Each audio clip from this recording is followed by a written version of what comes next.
Assalamualaikum dear students. So you might remember our previous lecture was based on the short circuiting. I gave you the concept of short circuiting. मैंने आपको बताया बेटा जब भी आप एक एलिमेंट को इलेक्ट्रिकल कंपोनेंट को किसी उसके एंड्स को एक ऐसी वायर के साथ कनेक्ट करोगे, एक ऐसी कंडक्टिंग वायर लोगे जिसकी बेटा रेजिस्टेंस, आप एक ऐसी कंडक्टिंग वायर ले रहे हो जिसकी रेजिस्टेंस बेटा जीरो है, ऑलमोस्ट जीरो है। देन क्या होता है बेटा, जो यहां से करंट आती है, the whole current goes along that path. So what does that mean? How much current will go through this component? How much current will go through this electrical component? It will be zero. तो then we say that this component is short circuited. Now इस short circuiting में एक और point जो मैं आज समझाने वाला हूं, जिस मेथड को बेटा हम मेथड ऑफ इक्विपोटेंशियल पॉइंट्स भी कहते हैं।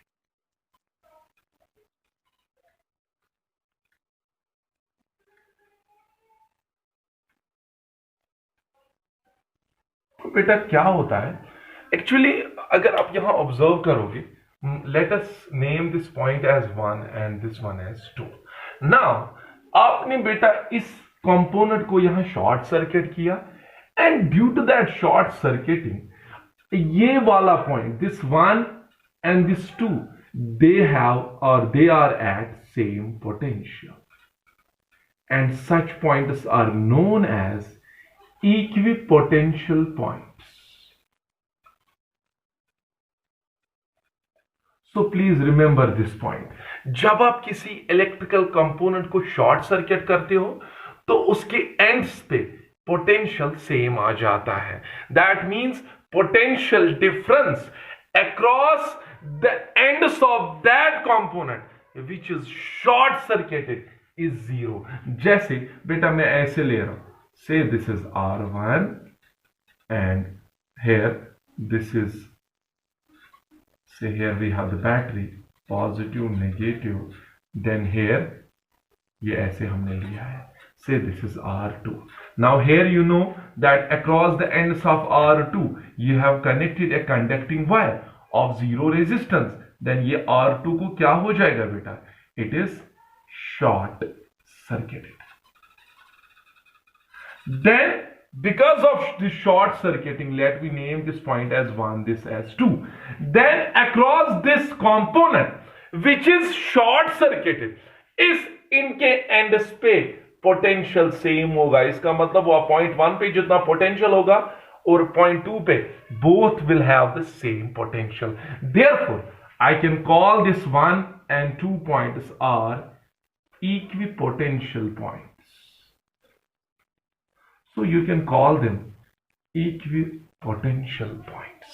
So आप याद रखोगे जब भी आप इस एक कंपोनेंट को उस कंपोनेंट को क्या करते हो, उसको एक कंडक्टिंग वायर के साथ कनेक्ट करते हो whose resistance is almost zero, then across that points, across that ends जो पोटेंशियल होता है, whatever is the potential at this point 1, same will be the potential at 2. So these 2 points become equipotential points. So this is the basic concept of equipotentiality. Now एक question बेटा जो इस method of equipotential से बेटा solve हो जाता है।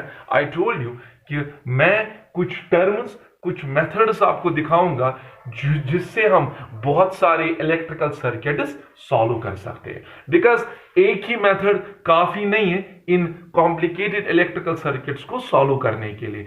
किसी इलेक्ट्रिकल सर्किट में कोई पर्टिकुलर मेथड लगता है लाइक केवीएल, और किसी और इलेक्ट्रिकल सर्किट में ये वाला मेथड भी यूज होता है। तो ऐसी बेटा एक एग्जांपल में देना चाहता हूं जहां पर मेथड ऑफ इक्विपोटेंशियल पॉइंट्स आप अप्लाई कर सकते हो। Suppose you have say 3 resistors like this, that we name them as R1, R2, R3. These are the N terminals. A, that we name it as P. Now अगर आप इसको ऐसे observe करोगे बेटा, then it is quite clear from this figure that this R1, R2 and R3 they are connected in series. Okay, but मैं इसमें एक छोटी मोटी चेंज ला रहा हूं बेटा, like this, then ऐसे बेटा, let I name them as 1, say this is 2 and this is 3.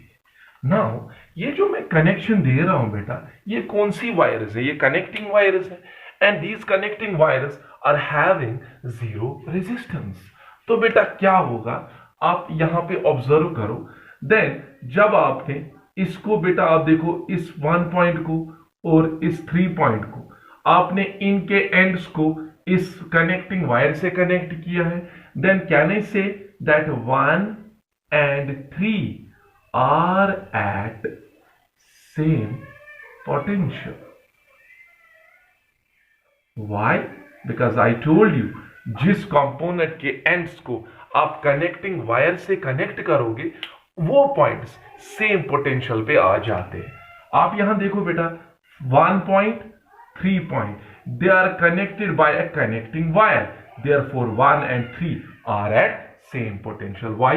Since they are connected by a conducting wire.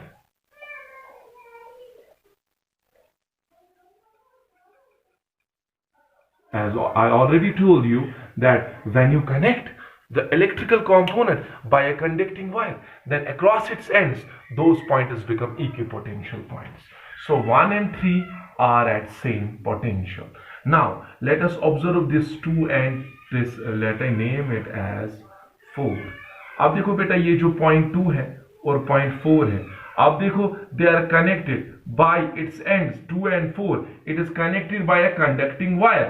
So ये दो points connect हैं by a common conducting wire. So when they are connected by a conducting wire, then 2 and 4 are also at same potential. Is that clear? लेकिन देखो बेटा, 1 जो potential 1 का होगा वो A का है, यहां से जो 3 का है वही A का है. So I can do like this.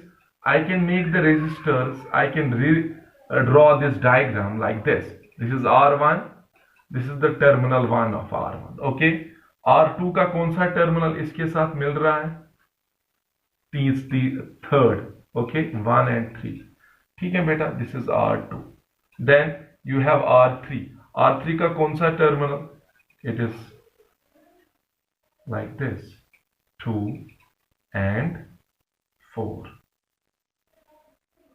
सो क्या हो रहा है यहां पे बेटा, जब आप इस R1 का फर्स्ट टर्मिनल, ये वाला टर्मिनल, और R2 का ये वाला terminal, they are connected, they are having same potential.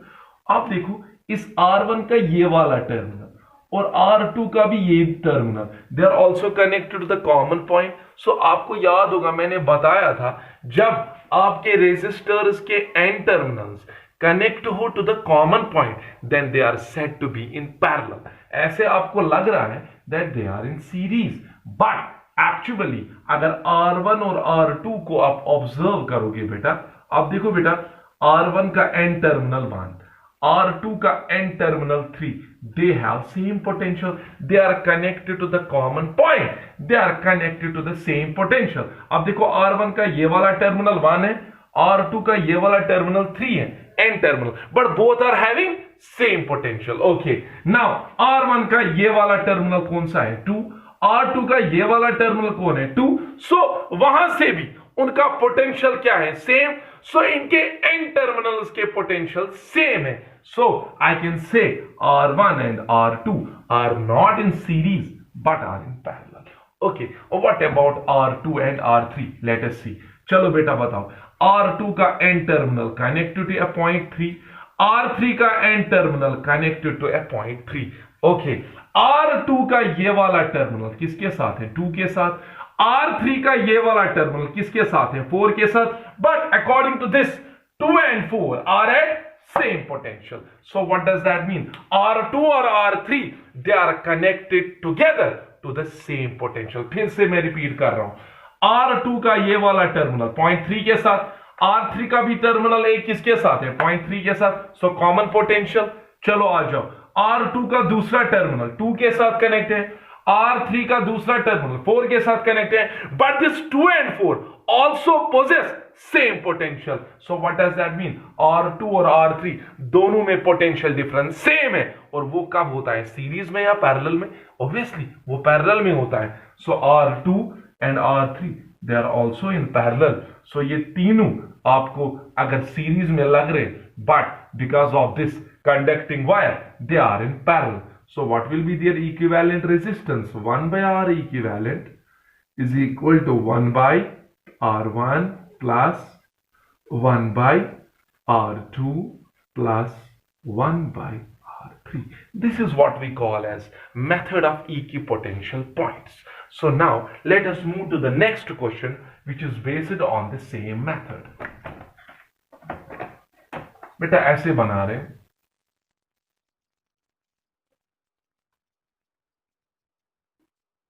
okay, so diagram is like this. You have the resistors,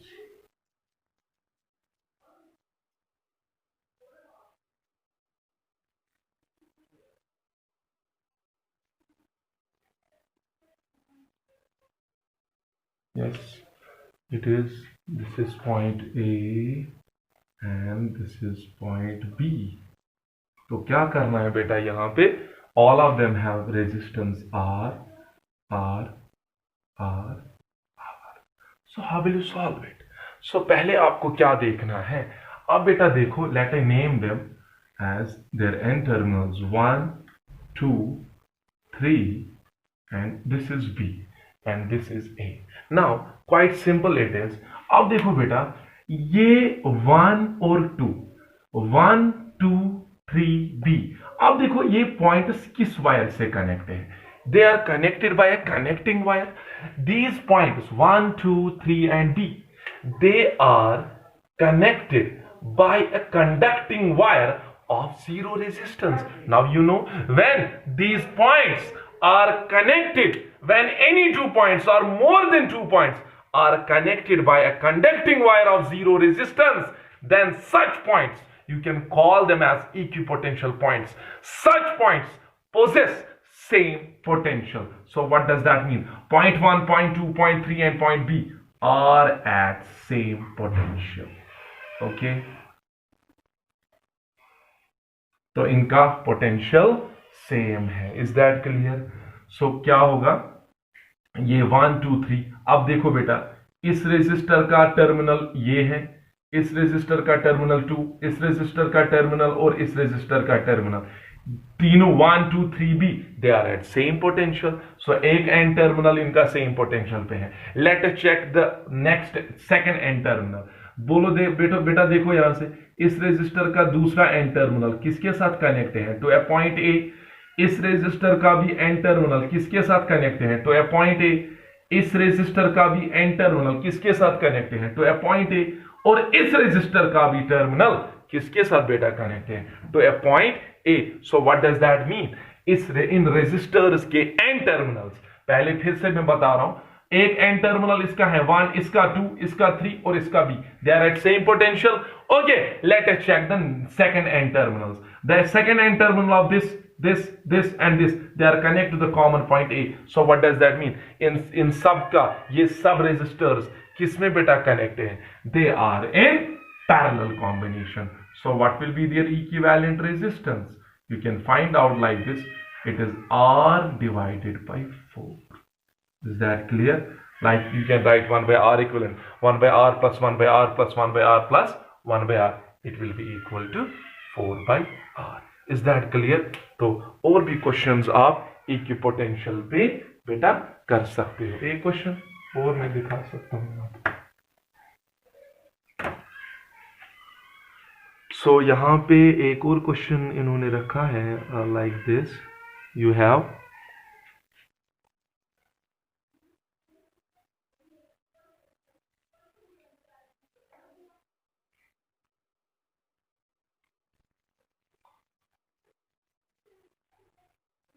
this is point A and this is point B.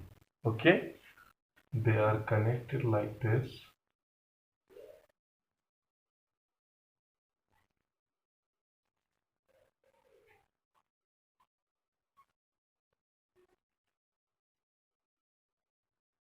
Then it is, yes, it is like this, R R R R. तो क्या करोगे?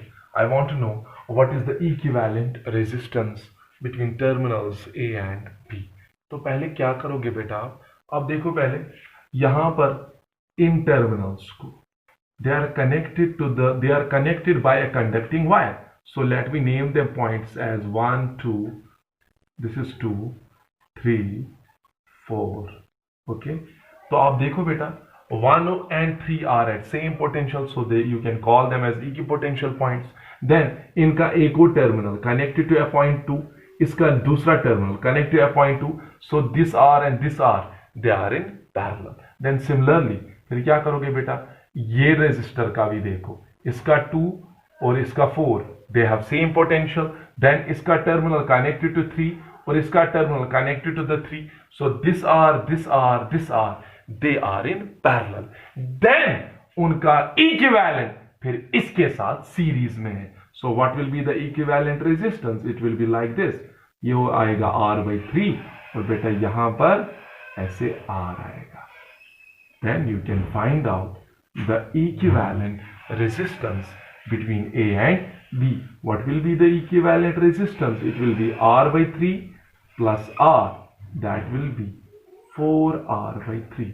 So I hope आपको clear हुआ होगा equipotential क्या है. फिर से मैं थोड़ा सा आपको लास्ट पे बताना चाहता हूं, जब भी आपके पास कोई भी इलेक्ट्रिकल कंपोनेंट हो, से 1 and 2 इसके एन टर्मिनल्स है, और अगर आप इन एन टर्मिनल्स को कनेक्ट कर रहे हो by a conducting wire, then इनके जो एंड पॉइंट्स हैं से 1 and 2, इस कंडक्टिंग वायर की वजह से, इस शॉर्ट सर्किटिंग की वजह से, this 1 and 2 they become equipotential points. They become equipotential points, यानी कि ऐसे पॉइंट्स बन जाते हैं जो क्या बनते हैं, जिनका पोटेंशियल सेम हो. ऐसे में अगर दो का भी आपको दिखाना चाहता हूं, this is A, this is B. Now यहां पे आपको लग रहा है that they are in series, but अगर मैंने ऐसा किया बेटा, then what is happening here? Say this is 1, this is 2, this is 3. तो क्या हो रहा है, इस R को अब देखो, ये point 1 and point 2 they are connected by a conducting wire, so 1 and 2 are at same potential. Then 2 and 3 they are also at same potential. So फिर आप देखो इस R का n टर्मिनल और इस R का n terminal connected the same potential. Then इस R का दूसरा टर्मिनल और इस R का दूसरा terminal connected to the same potential. So what does that mean? They are not in series, as if ऐसे लग रहा है कि they are in series, but due to the short circuiting by connecting a conducting wire, आपने इन दोनों को क्या बनाया, पैरेलल बनाया. So what will be their equivalent resistance? It will be R/2. So आपको कभी क्या लगेगा, सर्किट में 3 रेजिस्टर सीरीज में लगते हो, लेकिन कनेक्टिंग वायर्स की वजह से वो क्या बनते हैं, पैरेलल कॉम्बिनेशन बनाते हैं. Thank you so much. In the next lecture, I will discuss some more methods on circuit theory. Thank you so much. Assalamu alaikum.